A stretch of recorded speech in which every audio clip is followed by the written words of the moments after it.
Now, we all know there is no game without the referee. We are as important to the game as the players. Now, I want to look at what happens on a match day for a rugby referee. What's their preparation? What do they say to the captains and things like that? And I'm going to compare to what we do in football. So I hope you enjoy. If you do, like and subscribe. Let's go. Straight away, there's 3 of them, so they're working as a team, I can tell you that. So it must be, now if I'm linking it to football, it would be at least a county level and up. And they've obviously got their shirts and ties. I'm impressed they've all got the same tie on as well. This is the one thing I dislike, and partly why I came off doing Wessex League games, which is basically county football, because you used to have to go in shirt and tie, and it's just... yeah, it's not very comfortable. For me, I tend to try and not think about the game until I actually get here. So just before I leave, I always have a shower. My bags are packed the night before, car's packed, ready to go. He's keen. So I agree on the same side. So I'm a referee that I don't really care where the teams are in the league. The game starts when I blow that whistle. What happens during that game. I'm not a firm believer on doing my research before a game. I don't need to know that. Whereas some referees, they will look at where the teams are in the league and how they've been playing and things like that. And I've got no interest because, as I said, it doesn't matter what's happened before. It's what happens during that 90 minutes, in my opinion. I'm quite useless in the fact that I will pack 10 minutes before I have to go. Yeah, I'll make sure my shirt and things ironed if I need to iron a shirt. Otherwise, I'll make sure I've got my trackies ready. You know, black trackies. I'm not quite sure why you'd have a shower before the game, but each to their own. Always my kits, they're the first thing that go in. They're the most important. Your whistles, your watches, your drinks. I always pack a bit of food just in case. So I've always got a sandwich or something in there. Your boots, obviously, that's quite important. Okay, boots. How many times this sounds so bad, but the amount of times I've forgotten to clean my boots. You should really always clean your boots if you're the referee before the game, so you look presentable, even if the boots are going to get absolutely filthy. It's just about coming across professional and like you are the bee's knees. Not in a looking down on people, but you've got to have that professionalism. That's about it. Stuff to get a wash with afterwards so you don't smell it way on. They can be frustrating sometimes, but obviously everyone knows, the spotlight's on them all the time. When a ref's refereeing really well, no one seems to hear of him or speak about him afterwards. I disagree with that statement. Now, yes, as a referee, it's always fantastic when you don't have to do anything during a game. That's ideal. But what he said is, when a referee's done a good job when the referee hasn't really been noticed. That is wrong. That is wrong, because if players want to act like idiots, and that's in any sport, a good referee deals with it. So you are noticed. So I hear what he's saying, and I sort of understand, but that is very much a manager coaches or players perspective. It's great not to have to do anything, but if you have to, a good referee deals with it well. He's very minimal with his whistle. He blows when it's the right time, but he just lets the game flow. Although it can be frustrating, I've got a lot of respect for him because there's not many people who would like to do that. Right, boys, good luck. Cheers. Thank you. Good luck. Cheers, good luck.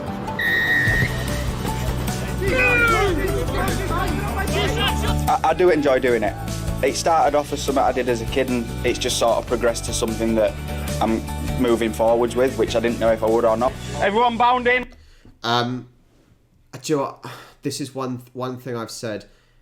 In rugby, even at this level, you're allowed to wear body cams.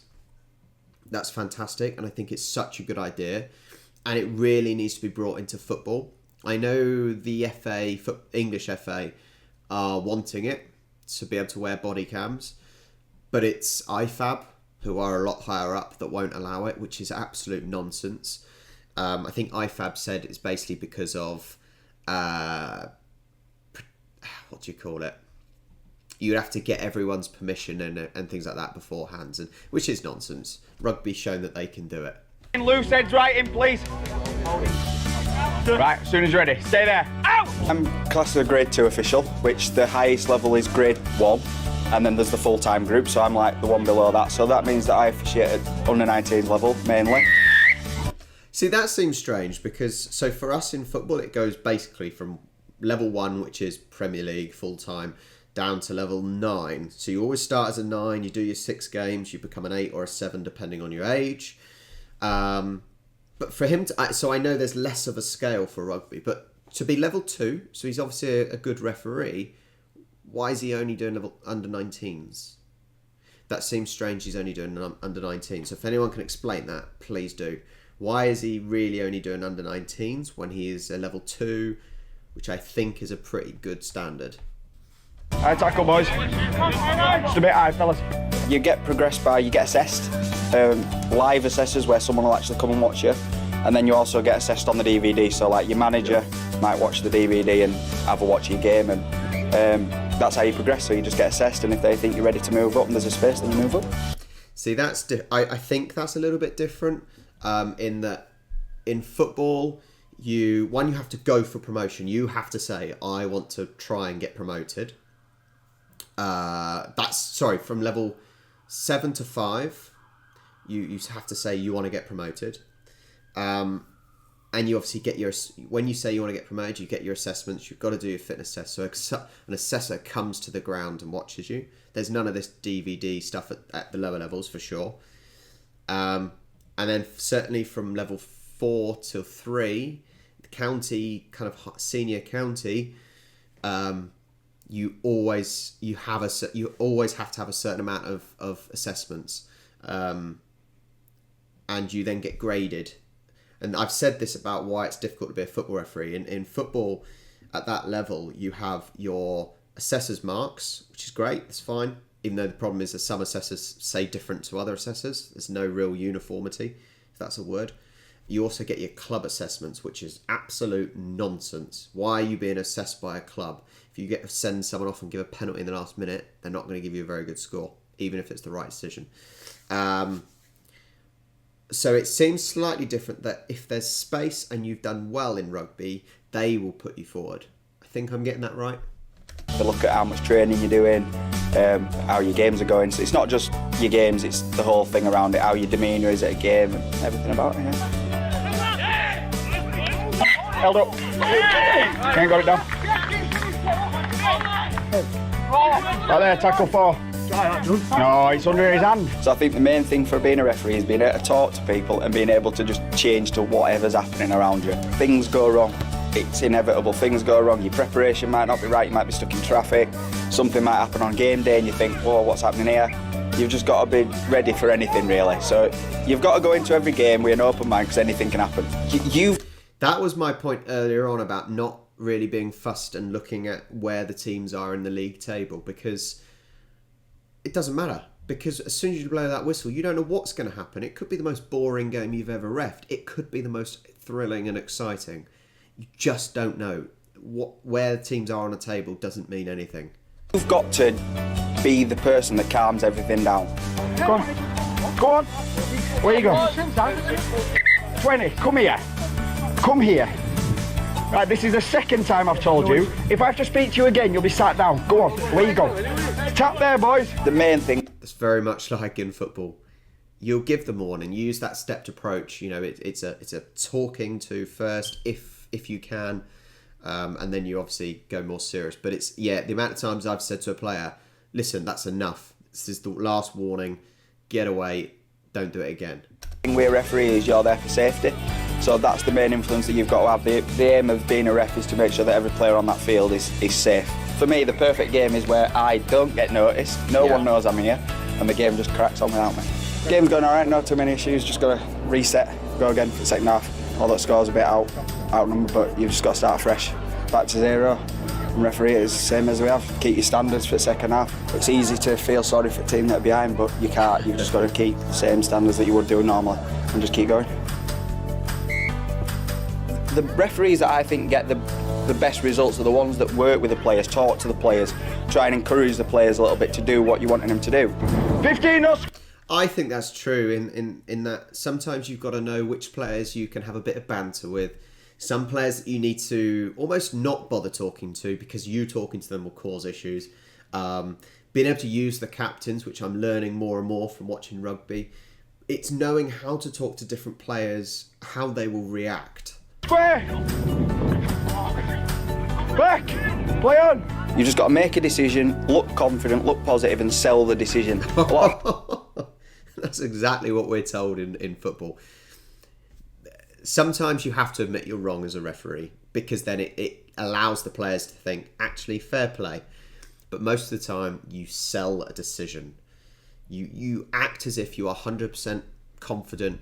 You have to do it because you have to look like you know what you're doing. And sometimes there's days when you're thinking, oh my God, what's going on? People told me the first decision that comes into your head 99% of the time will be right. Yeah. So give it. And the 1% that it's not, just deal with it. Trust your instincts and don't give yourself too much time to overthink. Just keeping 13 players upfield for the full game, that can be satisfying. Sometimes it's that the game's finished 24-22 and it's been really close, or sometimes you come off a game and just think, I've absolutely done nothing. So that means that the game's flowed and everyone's just got on with it. So it changes. Every game is different. The main thing is everyone gets off that game in the same state as they went on. No one's injured, no one's hurt, that's the ideal scenario, that everyone goes home in the same shape that they came in. You command the respect if you respect the players. So if you respect them and talk to them in the right manner, you've got a lot better chance of them talking to you in the right manner, sir. Oh, I wish that was the case in football. You can speak to some footballers in the best possible way and you will get talked down to and disrespected and... Like the amount of times I want to tell them where to go or what to do, but that's not the way to Can't do do it. it. 58 points to 6 to Hull. They want too much to do really. It sort of refereed itself most of the game, so it was just a case of getting them back 10, making sure everyone were doing what they were supposed to be doing and just trying to keep up with it in this warm weather. As soon as I finish the going, get all sorted out, go for something to eat, get off home and then in ice bath ready for the game tomorrow. An ice bath? Jesus, he takes this seriously. Fair play to him. There's a lot of similarities. There are some differences, and as I've said, I've done in conversation with different referees, rugby, AFL, for example. It's always good to learn from other sports how you can improve, what the differences are. It's great to try and improve yourself. I hope you enjoyed. If you did, like and subscribe. And I will catch you next time.